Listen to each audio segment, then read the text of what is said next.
You've been stacking. You've been patient. You've been watching the numbers climb while everyone else called you crazy for buying something you could hold in your hand instead of clicking a button on an app.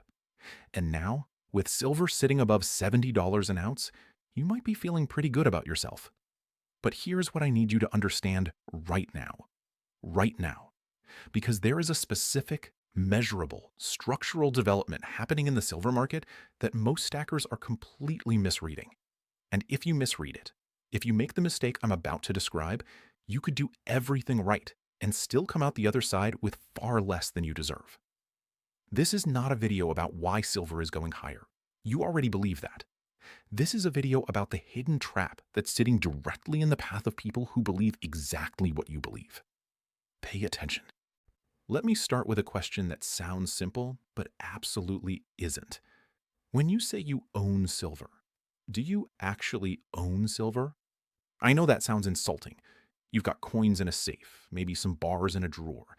Maybe you've been dollar cost averaging every single month for years, watching your stack grow from a handful of 1 ounce rounds to something serious. And you're nodding right now, thinking, yes, obviously I own silver. But a significant percentage of people who call themselves silver stackers own something entirely different. They own a claim on silver, a promise, a piece of paper that says silver exists somewhere. And theoretically, if everything goes perfectly and no one panics and no institution runs into trouble, you might be able to convert that promise into actual metal. Might, under ideal conditions. And the reason I'm raising this right now is because the conditions are becoming anything but ideal. And the gap between people who hold physical silver in their hands and people who hold a contract or an ETF or a pool account is about to become the most important distinction in this entire market. Let me show you exactly why. Quick note before I keep going. If you want a detailed guide on how to protect your retirement savings with precious metals, I put one together, and it's free in the description below. Thousands of American retirees are already using the strategies in it. Worth a look whenever you get a moment. Now, let's talk about what's actually happening in the silver market at the structural level, because this is where the real story is. The global silver market is now in its 6th consecutive year of supply deficit.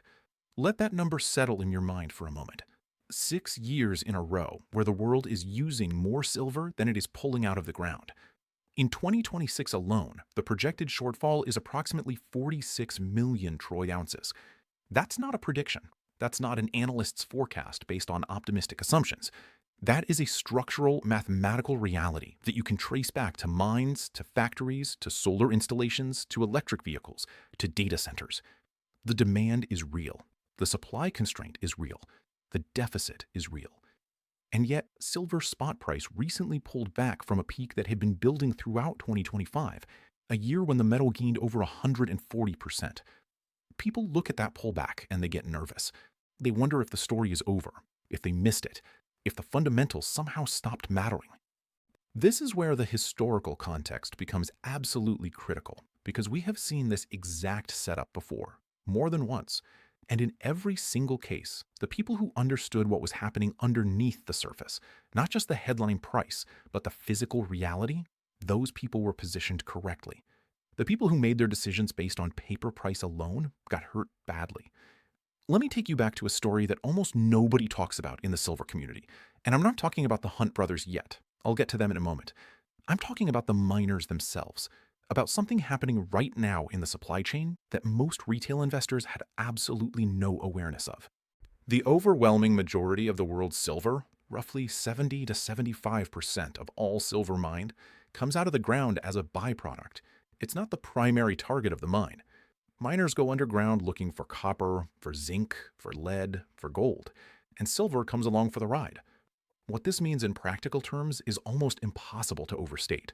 You cannot turn on more silver production the way you can flip a switch. If copper demand drops and miners cut production, silver supply drops with it. If a lead mine in Mexico shuts down, silver supply drops. The fate of silver supply is tied to the economic health of dozens of other industries it has almost nothing to do with. The miners aren't calling up silver buyers and saying, "We'll produce more if you pay more." They're mining what they're mining, and the silver that comes out is the silver that comes out.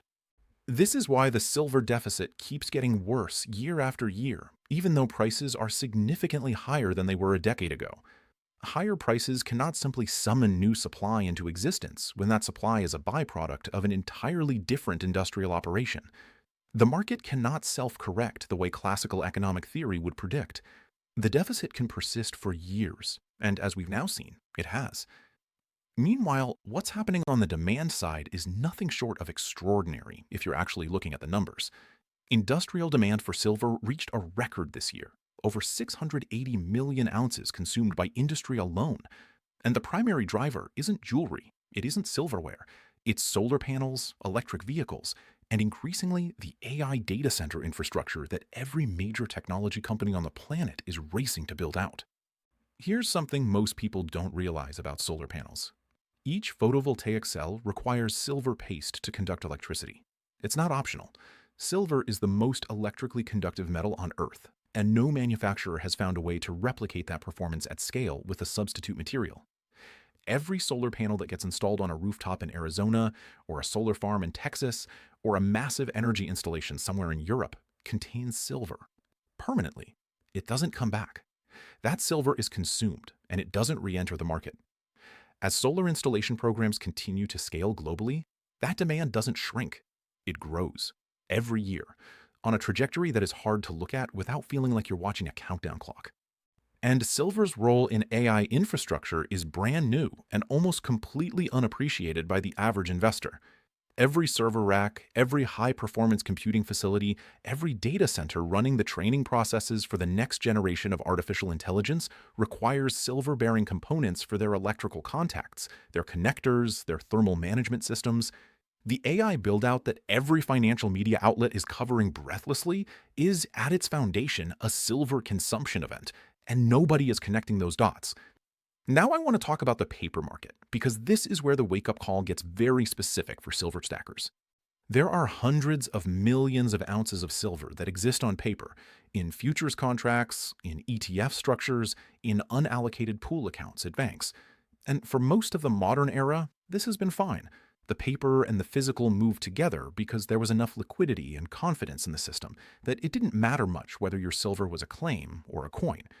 That dynamic is changing. And it's changing in a way that should make every serious silver stacker sit up and pay attention right now. Physical delivery requests from COMEX are up significantly. The premium between paper spot price and actual physical metal, the price you pay to walk into a dealer and take a coin home today, has been widening. Mints have experienced periodic backlogs and supply constraints that simply don't show up in the official spot price. What this is telling you, if you know how to read it, is that the paper market and the physical market are increasingly operating under different supply conditions. And when that gap gets wide enough, something has to give. It always does. The paper price has to move toward the physical reality, not the other way around. This is not speculation. This is how markets work when physical scarcity starts to assert itself.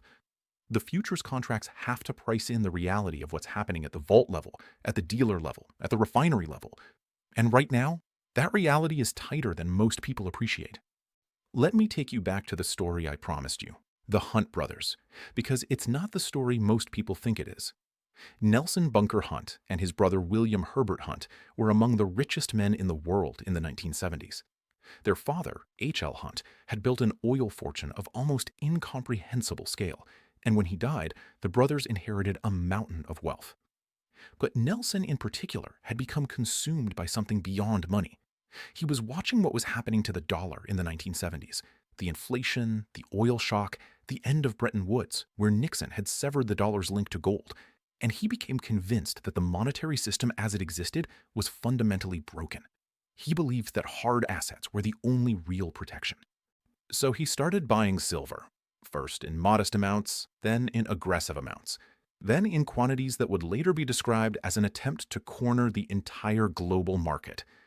By early 1980, the Hunt brothers and their partners reportedly held the equivalent of roughly a third of the entire world's annual silver mine production. They had taken silver from around $6 an ounce to nearly $50 an ounce in a matter of months. It was one of the most dramatic commodity price moves in recorded financial history. But then the COMEX, the commodities exchange where silver futures traded, did something extraordinary. They changed the rules mid-game. With Hunt Brothers money on the table, they enacted something called Silver Rule 7, which essentially restricted new purchases and forced leveraged buyers to liquidate. The price collapsed. Hunt Brothers faced margin calls they couldn't meet. The family that had been among the wealthiest in America filed for bankruptcy within a decade. Now, here's what I want you to take from that story, because most people tell it as a cautionary tale about greed or hubris, but that's not the lesson that matters for you right now. The lesson is this. Nelson Hunt's underlying thesis was correct. The dollar was being debased. Monetary policy had created inflation. Hard assets were being undervalued relative to paper money. His analysis of the fundamental problem was not wrong. His mistake was structural. He used leverage. He concentrated in a single instrument. He relied on a system of rules that could be changed by the people running it when it became inconvenient to let him win. The market makers changed the margin requirements on him when he was at the point of maximum vulnerability. Sound familiar? Sound like anything that could happen in a paper-silver market where large institutions hold concentrated short positions? Where margin requirements can be adjusted by exchange officials in real time? Where rules exist that have historically been rewritten when the wrong people started to win? The Hunt brothers weren't destroyed because they were wrong about silver. They were destroyed because they trusted a paper system to honor a physical reality. That is the core lesson, and it is perfectly applicable to the moment we are living in right now. Because here is what's different this time, and why the structural case for silver has never been stronger in the history of the metal's use as both a monetary and industrial commodity. The Hunt brothers were creating artificial demand.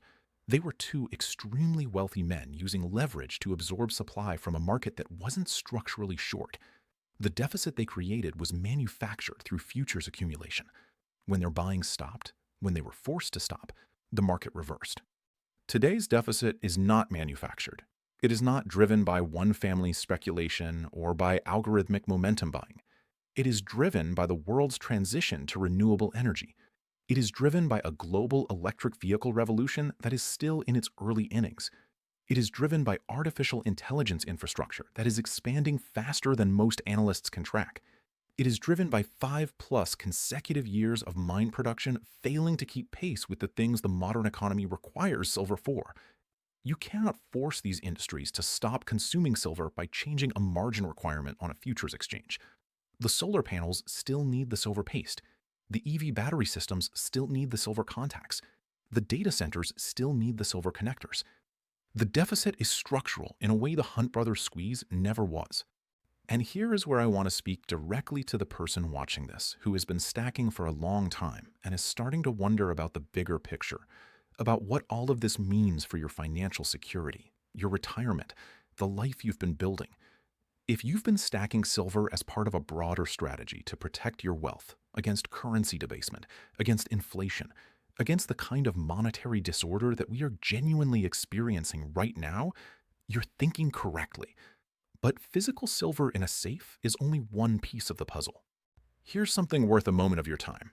If you're sitting on retirement savings and wondering how to get exposure to gold and silver inside a tax-advantaged account, a gold IRA might be worth looking into. You can hold physical precious metals, real, allocated, delivered to a vault metal, inside an IRA structure without triggering tax penalties. There's a free guide in the description that walks through how it works. Just worth knowing the option exists, especially given everything we're seeing in the macro environment right now. Back to where this is headed, let me tell you what the broader macro picture looks like right now for silver, because the industrial story is only half the equation.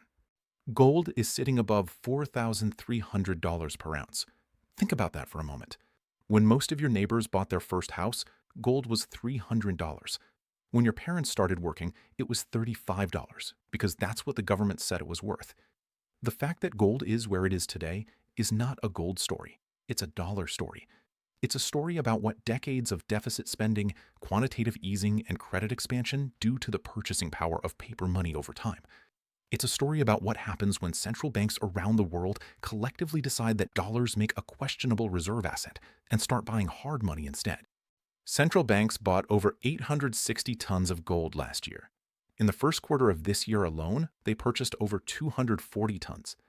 Poland, Uzbekistan, Guatemala, Indonesia, Malaysia, countries that hadn't been in the gold market in decades are now quietly, systematically converting portions of their dollar reserves into metal. This is not a coincidence. This is not a trend. This is a coordinated, structural reorientation of how sovereign wealth is being stored. And when you understand what gold's price is telling you about the dollar, you have to confront an uncomfortable question about silver. Because silver's relationship to gold, what the industry calls the gold to silver ratio, is sitting at roughly 60 to 1 right now. That means it takes about 60 ounces of silver to buy 1 ounce of gold. Historically, in metal-backed monetary systems, that ratio was closer to 15 to 1. For most of the 19th century, for most of recorded ancient history, in Roman times, in the age of bimetallism. The Earth's crust contains approximately 15 times more silver than gold, and for most of monetary history, that geological ratio was roughly reflected in the price ratio. Now, you can make a sophisticated argument about why the modern ratio should be higher. Silver is no longer official monetary metal. It has different liquidity characteristics. Gold is preferred by central banks as a reserve asset. These are valid points. But even if you're being very conservative, even if you think the ratio should be 40 to 1 instead of 15 to 1, the implied price of silver at current gold levels would be somewhere north of $100 per ounce. At a 30 to 1 ratio, which is still dramatically higher than historical monetary norms, you're looking at something well north of $140 per ounce based on today's gold price alone. And remember, we haven't even gotten to the industrial story. We haven't priced in the solar demand, the EV demand, the AI infrastructure demand, the 6th consecutive annual supply deficit, the paper market disconnect, the structural inability of mines to rapidly increase byproduct silver output. None of that is in the ratio argument. That's just a pure monetary valuation exercise based on where gold is trading right now. The inflation-adjusted story is even more striking. When silver spiked to its nominal high back in 1980, adjusted for what the dollar has done to its own purchasing power since then, that equivalent price today would be somewhere in the range of $200 per ounce. And that's using official CPI calculations, which most serious economists consider to significantly understate real-world inflation. Use the M2 money supply as your deflator, accounting for how many more dollars exist today than existed in 1980, and the equivalent purchasing power of that 1980 peak becomes something almost incomprehensible by today's prices. The point isn't to give you a specific price target, because nobody, and I mean nobody, can tell you exactly where silver will trade at any given point in time. Markets are not math problems.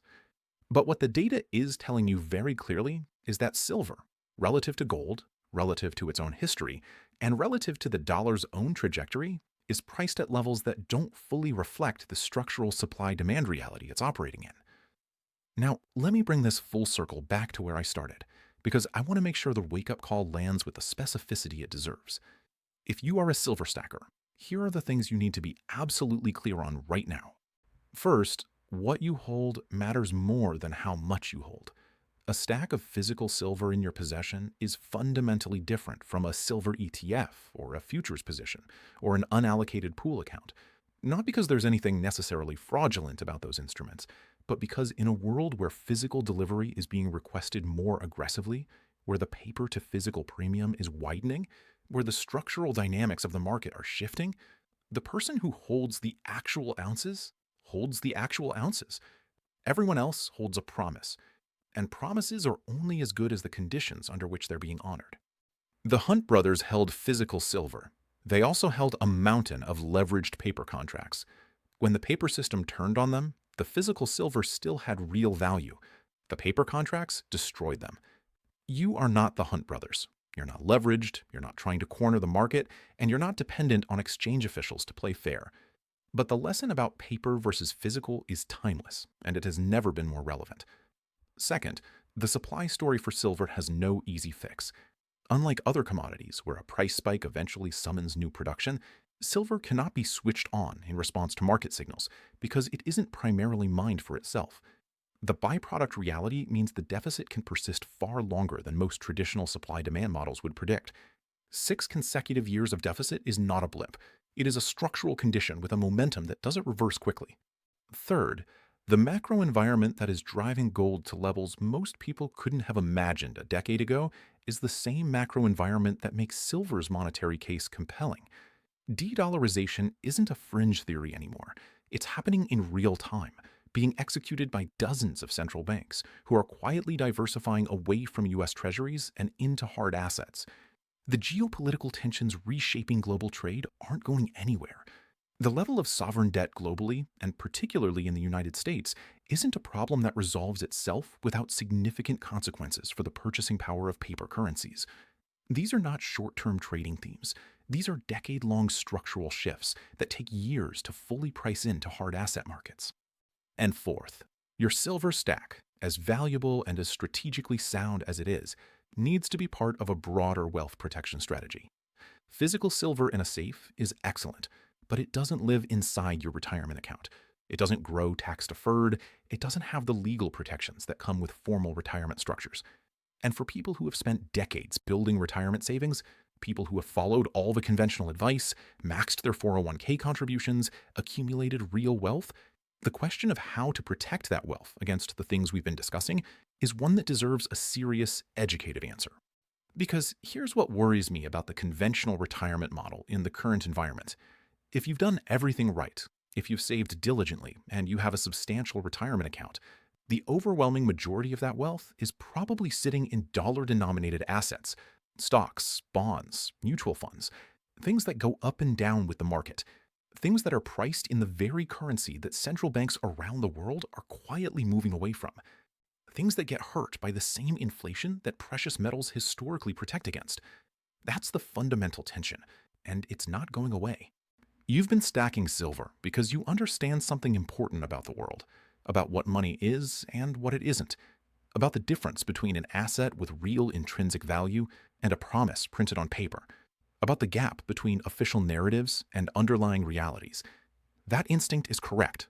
The data backs it up, the history backs it up, and the current structural conditions in the silver market make the case for physical hard assets as compelling as I've seen it in a very long time. But the wake-up call, the reason I called this video your final wake-up call, isn't just about whether you should keep stacking.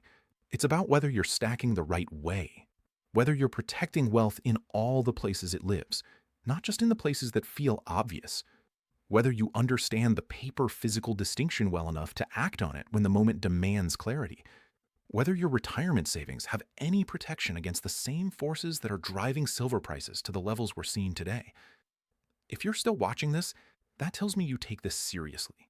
You're not here for the entertainment. You're here because you're trying to make intelligent decisions in a world that is sending real signals through real markets, and you want to understand what those signals mean before everyone else figures it out. So here's what I want to leave you with. The sixth consecutive silver deficit is not an accident. The growing premium between paper and physical silver is not noise. The record industrial demand, driven by solar, EVs, and AI infrastructure, is not a trend that reverses on its own. The central bank gold buying, over 860 tons last year, accelerating into this year, is not a coincidence. The gold-to-silver ratio, stretched to levels that historically have preceded major revaluations in silver's favor, is not a random data point. Every single one of these signals is pointing in the same direction. And the people who are positioned correctly when the paper-to-physical disconnect fully resolves, when the sixth year of deficit finally forces the market to reprice silver against its own physical scarcity, those people will have made one of the best risk-adjusted calls of this generation. Don't let it be the thing you understood perfectly and still got wrong because of how you held it. There's a free guide in the description that goes deeper on the wealth protection strategies I've touched on in this video, specifically for people who want to understand how physical gold and silver can work inside a retirement structure to protect against exactly the kind of monetary and geopolitical risks we've been discussing. If you've been watching all the way through and you have over $100,000 sitting in any retirement account, I'd specifically like to offer you something additional. Mention this video when you reach out through the description link, and you'll get access to an exclusive one-on-one educational web conference at no obligation. No sales pressure, no fine print. Just a real conversation with someone who can walk you through the mechanics of protecting hard-earned retirement wealth in a way that matches your actual situation. That offer is for American retirees only, and it won't be available indefinitely. Pay attention to what the market is telling you, and make sure that when this move fully develops, everything you've built is positioned to benefit from it. Not just the coins in your safe, but every dollar you've worked a lifetime to earn.